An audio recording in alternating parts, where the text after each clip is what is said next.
So let's get into let's get into kind of the Green Party in general right now.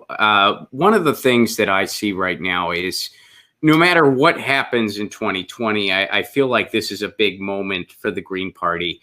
If Bernie Sanders ends up being the nominee for the Democrats, now you have somebody who I would say is a bigger ally to the Greens than we've ever seen, approaching the White House before, at least in my lifetime. If he is not, and people are given the absolutely abysmal choice between Joe Biden and Donald Trump, you're going to have a whole new group of people of all ages, but especially young people, and especially some people who are just waking up politically, that are going to be looking around for an answer. Because they're going to be like, neither of these two horrific choices speak for me. There is a serious problem. I have only known recession my entire frickin' life. What is an answer for me? Is the answer out there? Socialism isn't a dirty word for me. So what is kind of your strategy and the Green Party strategy to get a lot of those people to say the Green Party's for me? Well, first, with the Sanders scenario, if he somehow pulls out the nomination, which is not looking likely at this point, we will be his best allies, because the first people, because he should crush Trump. I mean, Trump is incompetent, a liar, serial sexual assaulter, racist, failed businessman. I mean, he's a target-rich environment, and I think Bernie would bring that out.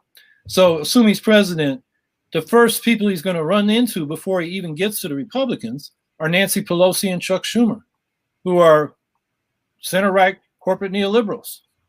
They're not for Bernie's Medicare for all. They're not for his Green New Deal.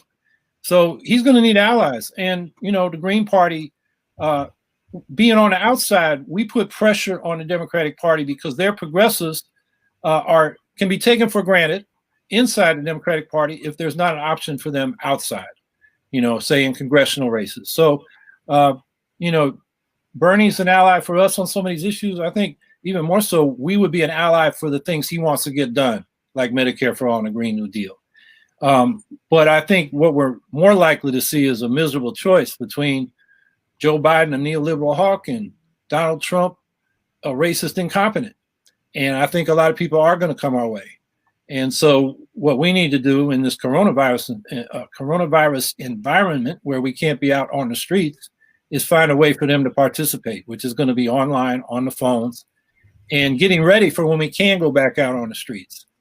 And what I've been saying is the reason we're running for president, I've been saying the Green Party has to build from the bottom up. We have about 150 local elected officials, but there are about 500,000 elected offices in this country. So we just got to toehold in this thing. We should be electing thousands of people as we go into the 2020s, because the Democrats and Republicans are not solving the most basic problems: the climate crisis, the new nuclear arms race, and the inequality crisis. I mean, inequality kills. Life expectancies for the working class are going down, and that's just inexcusable in a country as wealthy as this. So we have answers for that. And so I think we need to be electing thousands, the local office, and then state legislatures, and then Congress. And then when we have somebody in Congress, a caucus there, our Green presidential ticket will be hard to ignore. So running for president gets us ballot lines. About 40 of the states, whether the Green Party has a ballot line in the next election cycle depends on how many votes we get in the presidential race. And in most states, that's 1%, 2%, or 3%. So if we can do that and get those ballot lines, we'll be in a good position in the 2020s to build from the bottom up and become a major force and a major party in American politics. That's our goal. And how do you kind of expand the numbers, though? Like as far as just widening the tent, and I hate to use that phrase because that's something you hear from Nancy Pelosi, and that's not what I mean. But as far as just the numbers, more people coming into the Greens. I mean, one of the things that you hear as a criticism of the Greens that I think is worth exploring is people are like, well, gee, why is it something like the DSA is growing so fast and in all these numbers, and the Green Party does not seem to be growing as much, comparatively speaking? First of all, do you agree with that assessment? And second of all, if so, well, why is that? Or why do you think that is? Yeah, DSA has benefited a lot from Sanders' campaign in popularizing the word socialism, no doubt about it. I think DSA is structured as a membership organization. And I, for a long time, have said the Green Party should be a real political party like they are in other countries. I mean, the Democrats and Republicans are not parties where you have to agree to some principles and support it as a rank and file member. The rich folks buy the party. They pay for it.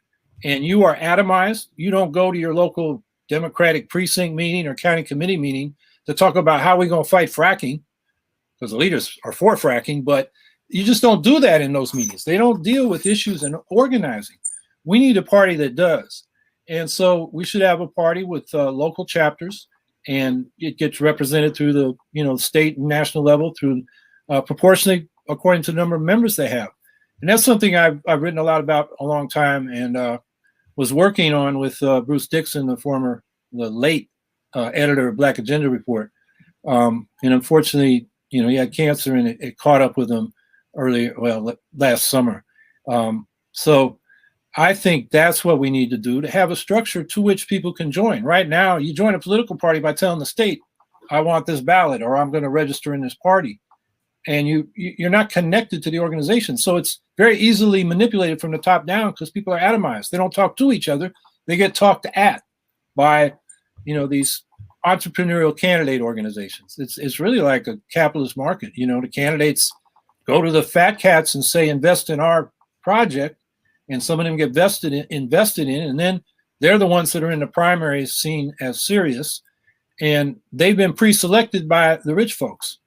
And then we get to choose, what the rich folks have already chosen for us, between what they've already chosen for us. We need a party where people can go to their local meeting and talk the issues through and make their own decisions and act and speak for themselves. And I think that's a place where we can grow at the grassroots and have a place for everybody to participate. Get your news on with Ron. Don't you want to know what's going on? We're getting our news on today. Get your news on with Ron. Don't you want to know what's going on? We're getting our news on today. You can tweet me an article at Ron Placone. We'll go through it together and make it our own. Get your news on with Ron.